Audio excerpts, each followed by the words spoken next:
Hi everyone and welcome to my channel, and today I'll be reading a multi-character listener by me. So let's get into it. Scaramouche. Scaramouche is more on the shy side of things, to be honest.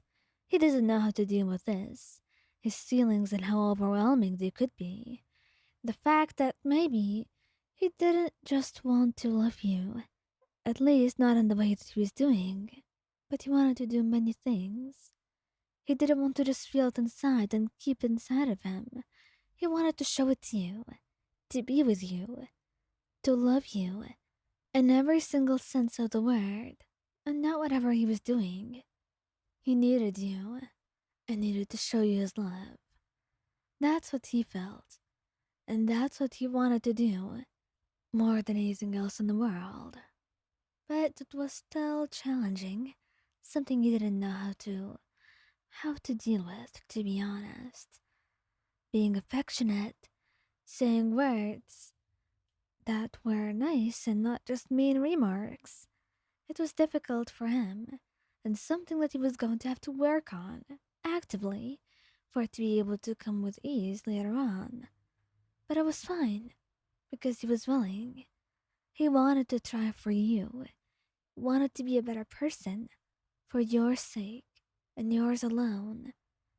And that already told him that his feelings were not just something that would go away with time, but they would only intensify, only get stronger and stronger, as the two of you stayed with each other, your love blooming into something more than just an attempt at love for a few days. No, it kept going on for months, and now you were moving in with him. And here came a challenge. He wanted to try sleeping in with you in the same room. It was something he has not done before, something he didn't know how he would deal with, but something he desperately wanted to try as well. After all, it seemed quite intriguing, and most importantly, he wanted to try that. To feel safe with someone, to be held in someone's arms. It was something he may have fantasized about at one point in his life. Not that he was ever going to admit it. But still, being given the chance, it meant that he was going to have to admit that he wanted to be vulnerable with someone. And that was something that was going to take time and a lot of practice in front of a mirror, trying to think how to approach the subject until he was able to. And one day he was coming into your room, and without another word, he wrapped his arms around you and snuggled into your arms. Scara? What are you doing? What it should be. Well, do you want to sleep with me? Mm-hmm. That's what I want, he murmured shyly. And though he felt nervous at being this vulnerable, admitting something that he didn't want to, you still took him in your arms and stroked his hair gently, letting him melt into your touch. And that was the best sleep he's had for centuries. So he's more than grateful for what you did. And he certainly was going to do this more than once, perhaps forever now, if of course you would accept that. Xiao. Xiao was very gentle, like a bird sometimes.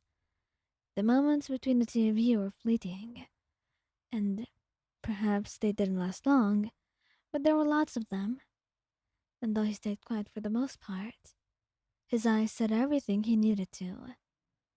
And for the most part, that got things across. But it wasn't like you were a telepath. And also, there were some things that he would have to initiate by himself. So, of course, sleeping with you in the same room was one of those things that he was going to have to admit to wanting. It wasn't that he didn't want it. He did. But a part of him felt nervous about saying it out loud, for whatever reason. It just felt so strange. Saying it, admitting it in his head was something, but saying it to you was something else.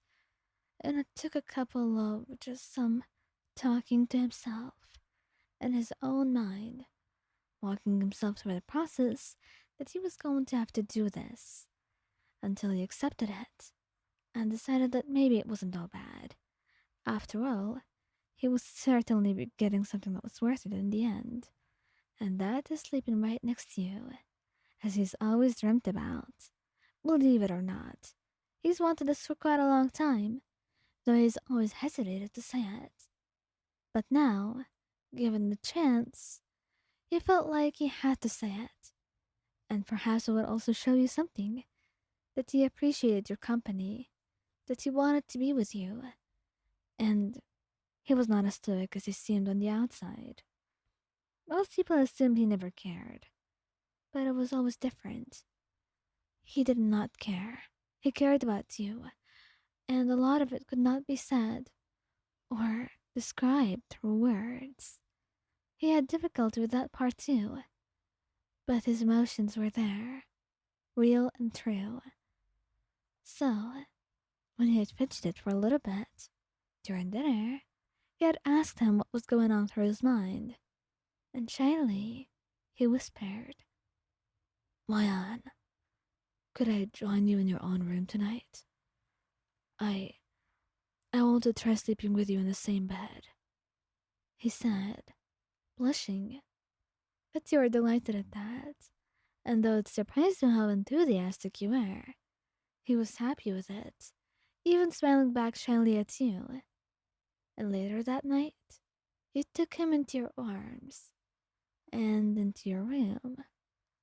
The two of you cuddled for a moment, and though things were awkward at first, soon he had relaxed into your arms, the stiffness and the awkwardness in his bones melting away with time. And of course, your humming. It's something that he loved, something that he heard you do whenever you were cooking, or sometimes when you were cleaning, or the two of you would be just sitting together and he would hear you hum. And you loved it. No matter what he was thinking or worrying about, it would always put him at ease. And right now, with you in his arms, it's the most comforting thing he's ever felt in the entire world.